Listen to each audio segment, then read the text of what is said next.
In this video, I'm going to show you how you can easily check following list on Facebook.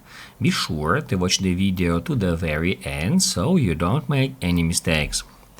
Let's get started, guys, and first off, we need to open up Facebook app.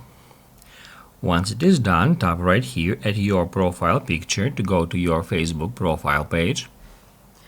Then just scroll down and tap at Edit Public Details. After that, once the page is loaded, scroll down a bit and tap right here at Edit Link next to Details.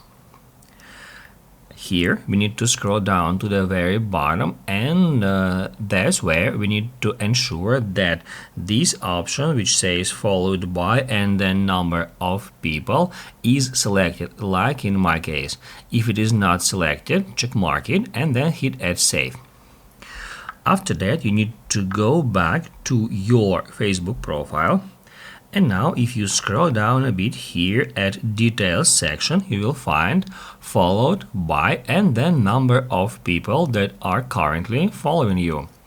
And then to check your following list, all you have to do is just tap right here, and that's where we can easily check our followers, followings, and friends. And from here we can select any list, and then if we tap at someone's username, we'll be taken to their Facebook profile. If this video was helpful for you, don't forget to hit the like button.